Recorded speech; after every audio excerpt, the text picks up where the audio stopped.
Bonjour à tous, c'est Matt, j'espère que vous allez bien. On se retrouve aujourd'hui, après une petite semaine sans rien, pour faire le point sur le marché. On va reprendre un petit peu le rythme après les fêtes de Noël. J'espère que vous allez bien. Le marché, globalement, range slash dump. On voit que sur cette semaine, on a fait une bonne journée, enfin une semaine, pardon, il ne s'est pas passé grand-chose, entre guillemets. Le prix de fermeture est quasiment à celui d'ouverture, donc il n'y a pas de gros changements. On voit qu'on a quand même pas mal range. On a fait une belle bougie ici, hein. Un beau ravalement, mais on est venu le rechercher, donc ça sentait quand même pas très bon en range. On rattaque le support ici. Bon, pour moi, vous savez ce que je vais dire, hein. Plus on reteste un niveau, plus il a de chance de céder malheureusement, donc je ne serais pas étonné qu'on aille chercher plus bas. Je vous disais que j'avais un biais qui était à peu près 50-50 ici. Je redis ce que je dis. On avait toujours des niveaux qui... Comment dire, on est quand même très très haut, donc techniquement on peut très facilement aller chercher les premiers niveaux de retracement qui vont être en dessous. En plus on a le Vegas Daily, hein, donc le nuage bleu qui est ici, donc qui pourrait servir de support, ce serait pas mal. Et en face de ça, en même temps, bah, c'est pareil. Quand on regarde l'order flow, bon, bah, le funding il est archi à plat. Je sais que le funding ici il est dans le négatif, donc techniquement on n'a rien qui nous empêche de monter. Ok, par contre le price action commence à être un peu moche ici. Si vraiment on va rechercher les niveaux, les 92K, je pense qu'on ira vraiment chercher beaucoup plus bas. Enfin beaucoup plus bas.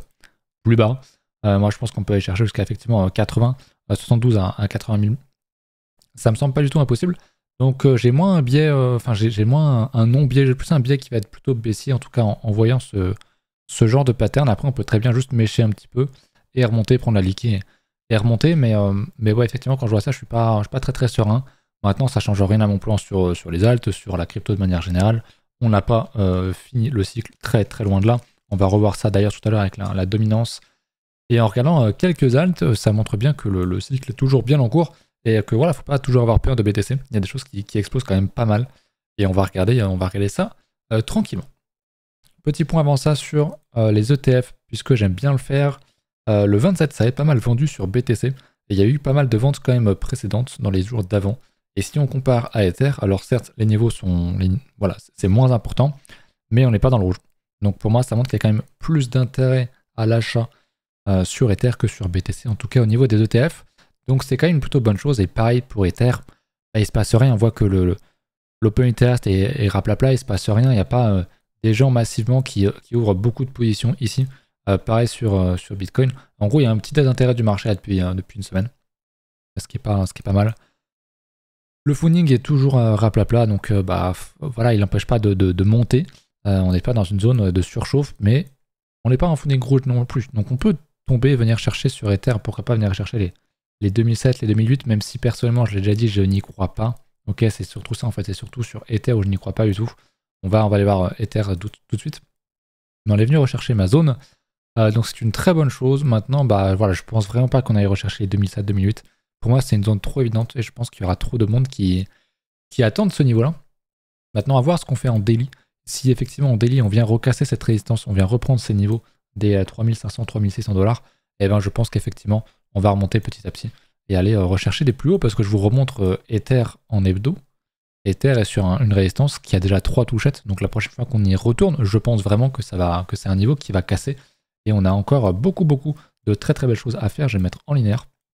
On n'avait pas encore cassé d'ATH. Donc ouais, pour moi, on a encore largement le temps sur Ether. Pour moi, c'est même toujours une très très bonne opportunité de rentrer actuellement sur le marché, en tout cas sur Ether. On est encore sur des niveaux intéressants pour switcher ces BTC.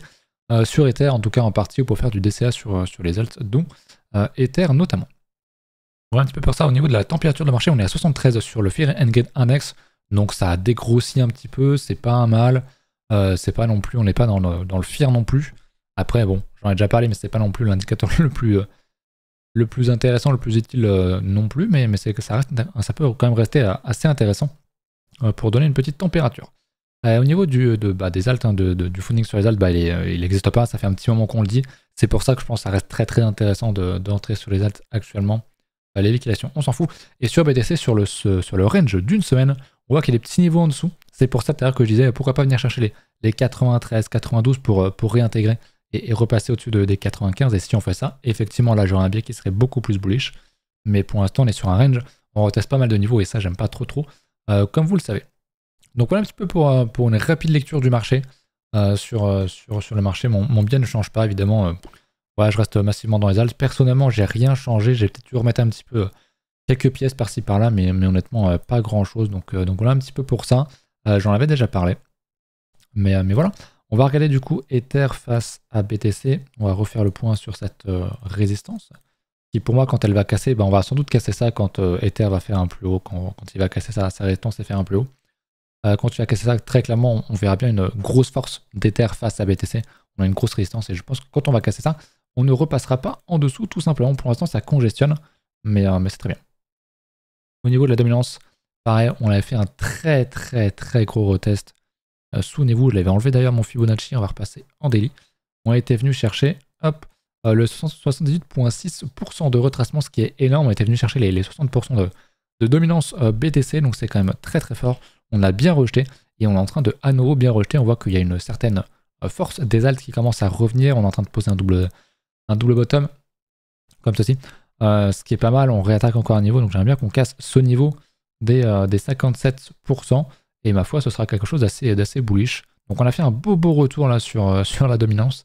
Mais je pense que on n'est pas loin du dernier coup de remonter sur la dominance. Moi je pense vraiment, alors j'aime pas donner de target, mais je pense vraiment qu'on peut aller chercher les 40%. Quand on sera au 48 et quelques, on verra à quelle vitesse on le fait, mais je pense vraiment qu'on peut dump. Est-ce qu'on ira faire un plus bas? Ça je sais pas. Idéalement, je crois que j'en avais déjà parlé en live, idéalement sur une fin de run, on casse ici, on fait FOMO tous les youtubeurs à la con là, qui disent oh regardez on fait un plus bas sur la dominance, ça va être, il va se passer quelque chose d'exceptionnel. On vient tout juste de commencer la saison et puis en fait on réintègre, on fait un piège et puis voilà, hop, bear market. Idéalement un truc comme ça, ce serait pas mal. Donc à surveiller, mais pour l'instant on n'a vraiment rien fait sur la dominance. C'est ce qui conforte mon idée que concrètement la season il s'est pas, voilà, c'est pas encore réellement mise en place. Au niveau des indices, c'est pareil. Au niveau du autre, je vais enlever mon Fibo ici pour que ce soit un petit peu plus clair. On a rebondi sur ce niveau, on ne refait pas de plus bas. Moi j'attends à ce qu'on aille vraiment beaucoup plus haut, à ce qu'on aille chercher l'ATH, qu'on aille au-dessus et qu'on aille dessiner une tendance au-delà. Je me remets en linéaire, en log, pardon. Au niveau de Total 3, qui est pas mal apprécié également, et toujours sur une belle résistance, on rejette la résistance, mais pour l'instant, il n'y a rien de vraiment bear qui se passe. On va zoomer un petit peu en daily. Ça ressemble beaucoup à Ether, évidemment. J'aimerais qu'on vienne recasser ça, qu'on vienne réattaquer à nouveau cette résistance. Et je serai à nouveau très heureux quand on la cassera tout simplement. Donc ouais, affaire à suivre. Mais bon, le price action est quand même très intéressant. On est quand même sur des plus hauts niveaux. Voilà, on était sur un plus haut il y a 2 semaines. Et les gens paniqueraient déjà, c'est quand même assez étonnant. Mais écoutez, tant mieux pour nous, j'ai envie de dire. Ça nous arrange très largement. Voilà pour le marché. Je vous rappelle, hein, si jamais vous voulez venir, c'est le 30... j'ai pas rafraîchi. C'est le 31 janvier et le 1er février à Auxerre pour l'événement CryptoStar qui est à 20 balles. Enfin 20 balles pour les étudiants. Mais avec mon code BALEN30, vous aurez une réduction de 30%. Donc n'hésitez pas, je touche rien là-dessus. Et on a déjà pas mal de monde qui devrait venir, donc ça va être très intéressant. Donc voilà, je vous fais un petit rappel, j'en reparlerai surtout 1 ou 2 semaines avant l'événement. Parce que c'est souvent là que les gens prennent leur billet. Donc n'hésitez pas, si jamais ça vous intéresse. Évidemment, les liens sont en description. Pareil, si vous cherchez des exchanges, n'hésitez pas, j'ai pas mal de liens, notamment Bitfinex où tu peux gagner jusqu'à un iPhone 16 ou l'équivalent si jamais tu fais beaucoup de volume. Et puis pareil, Armex, il y a pas mal de choses en ce moment aussi selon le deposit et le volume que tu fais. C'est un exchange que j'aime beaucoup, notamment pour les alts, il y a absolument tout là-dessus. Et Bitfinex pour le trading, c'est vraiment très bien, même si ça peut se faire également sur Mex et sur les autres. C'est pas un souci. On va regarder du coup au niveau des alts. Moi, je m'étais noté, évidemment, le BGB qui casse un petit peu tout en ce moment. Est-ce que je l'ai pas? Voilà, je l'ai ici. Le BGB qui est vraiment très fort. Souvenez-vous, j'avais tracé des extensions, j'avais donné cette zone-là comme target. On l'a détruite. Là, en 1 mois, on a fait 450%, c'est vraiment énorme. BitGet qui est une très grosse plateforme, d'ailleurs que je l'ai d'ailleurs dans mes liens aussi que je propose, qui est très grosse, donc très intéressante. Forcément, elle rattrape son retard par rapport au BNB. Je ne sais pas à quelle capitalisation elle doit être maintenant. On va aller regarder ça, désolé pour le blanc. On a dit le BGB maintenant, il doit quand même être bien gros le salaud. Et il est 23ème, donc il a rattrapé pas mal de retard effectivement. Très costaud si on rajoute le market cap. Max, ça a dû bien pumper. Ouais, il était à 2 milliards, maintenant il est à 9. Il a dû être à 10, donc vraiment très belle perf du BGB. Absolument génial. Ils ont burn, je crois, 40% de leur supply qui restait à être généré, je crois, donc ça a sans doute bien aidé. Mais bon, les tokens des exchanges sont de toute façon quelque chose d'extrêmement haussier. Donc on n'est pas étonné de la perf. Honnêtement, vraiment, vraiment très très costaud. Pas étonné, mais quand même un petit peu. Là, j'avoue, maintenant, pour aller choper une nouvelle target, bon, on s'est arrêté du coup sur le 1,618, qui est donc à 6,8, même si on a méché un peu au-dessus. Bon, évidemment, je rentrerai jamais là-dedans. Là, c'est vraiment trop tard. Il faudrait qu'on dump un petit peu, qu'on vienne rechercher une zone plus basse, qu'on fasse au moins un moins 50%. Qu'on vienne, pourquoi pas, rechercher un gros Fibonacci. Mais si on regarde par rapport à ce niveau-là, hop, je vais remettre un Fibo. On se met en linéaire. Revenir sur le 38.2 à 5 balles. Ça ferait un moins 37% évidemment.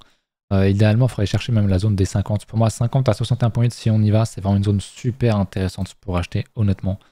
Donc, à noter. Maintenant, en termes de target, pour moi, il est un peu tout cassé. Ça commence à être compliqué, on va pas lui dire qu'il va... Et en vrai, il peut refaire un x5. Ça serait vraiment énorme qu'il ait recherché sa zone 272 de 2,4. Mais ça serait vraiment, vraiment fin de bull run. Ça serait vraiment la giga fin où tout le marché monte. Donc il ne reprendrait pas nécessairement beaucoup de place. Mais effectivement, il est très impressionnant le BGB. Honnêtement, donc ouais. Pour moi, acheter ici, non. Il faudrait attendre qu'on ait une consolidation éventuellement du H4 ou du daily pour essayer de choper un trade. Là, on voit qu'il est en train de dump, ce qui est plutôt normal. On a un bon niveau. Ici aussi à 5$. Pour ceux qui veulent faire du trading un petit peu plus intensif, mais actuellement c'est vrai que le BGB est très respectable, ça fait vraiment plaisir de voir ce genre de coin péter malgré tout. Et une deuxième que je voulais vous montrer, c'était le AXBT qui est pas mal aujourd'hui en plus 35%, donc c'est Agent IA, la fameuse narrative, je sais pas si j'aurais tout le... Ouais, j'aurais tout ici. La fameuse narrative qui m'intéresse beaucoup, on l'a acheté pas mal dans l'école notamment, donc forcément moi ça m'intéresse énormément. On va même se mettre en H4. J'ai parlé de l'école, hein, vous pouvez rejoindre gratuitement sur le Discord, c'est pas un souci. On fait un petit vocal une fois par semaine. On analyse vos alts, on regarde un petit peu tout ça, je réponds aux questions. Il y a pas mal de documentation aussi qui date. Il y a quand même de quoi lire pour les nouveaux. Donc n'hésitez pas, c'est gratuit, c'est sur le Discord, il faut juste passer par un de mes liens référents. En H4, on voit qu'on casse une belle résistance, une belle structure même. On casse, on refait une consolidation comme ceci, on finit par recasser tout ce niveau-là.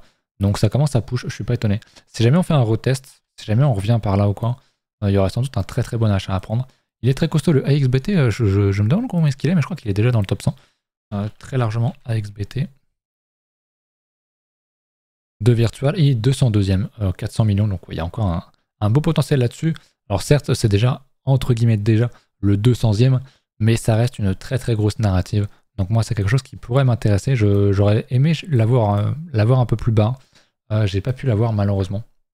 Donc là-dessus, j'attends. J'attends ou il partira sans moi, c'est pas grave. Mais si effectivement, je vais remettre une petite alerte ici. Et s'il revient ici, j'avoue, je serais intéressé pour un achat. Et éventuellement, hop, on va le mettre là. Sinon, pareil, hein, le petit Fibo, on est sur du H4. Souvenez-vous, on peut largement venir redump. C'est pas un souci. Du tout, on se met en linéaire. Ouais, idéalement, il faudrait qu'il revienne rechercher les 36 centimes, son 38,2% de retracement, là où j'ai mon niveau. Mais ouais, j'avoue qu'il a l'air d'être quand même vraiment très bien parti, mais on garde. Et en tout cas, j'irai pas FOMO, ça, c'est pas très grave. Il y en a plein d'autres, hein. J'ai pas mal d'IA agents. Pour moi, ça va vraiment être une très grosse narrative. Et on le voit, ça le confirme d'ailleurs actuellement avec ce genre de crypto, c'est vraiment une très bonne chose. Virtual, ce qui doit avoir la même tronche d'ailleurs. Virtuals, en H4 qui est très fort, on va regarder. Est-ce qu'on peut voir en hebdo? Ouais, ok. En daily. En daily, très costaud. Bon, j'attendais un retracement depuis un bail. Je pense qu'on ne l'aura pas de tout, donc je me mets en linéaire, j'attends un retracement. Donc du coup, cette box se décale un peu. Mais effectivement, entre ces deux zones là, je serais vraiment très intéressé. Si jamais on venait à dump, mais il est quand même très costaud. Vraiment, il est très impressionnant. C'est vraiment très fort ce qu'il a fait. Lui, pour le coup, c'est avec lui que je devais confondre. Virtual, mais lui, il est très largement dans le top 100, je crois. Il est 46ème, 3,5 milliards, donc c'est quand même pas mal en termes de capitalisation. Ce qui veut pas dire que c'est mort ou quoi. Il y aura sans doute à un moment donné un gros rejet, un bon moins 30, moins 50% qui va arriver. Et il faudra être capable de capturer ce mouvement et de mettre un petit billet à ce moment-là. Mais pour moi, pour l'instant, c'est vraiment trop tard. Il y avait une belle structure ici, un très beau double bottom hein, qui avait cassé et depuis, boum. Ça a vraiment bien explosé. Donc évidemment, j'irai pas FOMO là-dedans. Mais voilà, faut savoir être patient. Et puis si ça part sans toi, c'est pas grave. Des occasions d'un marché crypto, il y en a 15 millions. Donc faut être patient et attendre tout simplement. Donc je pense que le marché va pas tarder, parce que pour l'instant c'est très sectorisé, t'as vraiment... alors en ce moment c'est l'IA ou l'IA agent qui pète, il y a eu les mêmes coins, il y a eu ci, il y a eu ça, un petit peu comme toujours, mais quand, voilà, quand ça va se décanter sur la dominance, je pense vraiment que tout va bien remonter, bien tranquillement, bien sagement, et que le marché va être très complaisant dans l'année qui arrive. Je pense vraiment que 2025 va être une très bonne année sur la crypto. J'ai hâte de voir ça. La fin d'année a été déjà très bonne, on va pas se mentir, 2024 a été déjà sympa, mais 2024 devrait être la concrétisation de tout ça, et quand on va faire des mouvements comme ça sur la dominance, ça va vraiment bien pousser. Donc j'ai hâte de voir notre petite alt aller to the moon. Je pense que c'est une question de temps, et que déjà d'ici quelques mois, on aura déjà des beaux mouvements pour le Q1 ou Q2 2025. Voilà, je vous laisse là-dessus. N'hésitez pas à venir ce soir en stream sur Twitch, je pense lancer vers 20h, donc n'hésitez pas, je vous y attends. Et puis écoutez, j'espère que les fêtes se passent bien, et que le white se passe bien aussi, que vous êtes prêts, que vous avez fait vos petits achats, ou que vous êtes en train de finaliser votre dessin éventuellement. Et puis écoutez, voilà, il n'y a plus qu'à être patient, c'est le plus dur, donc voilà, il faut être patient absolument. À toutes pour ceux qui viennent, sinon les autres, à demain je vais reprendre les vidéos un petit peu plus régulièrement.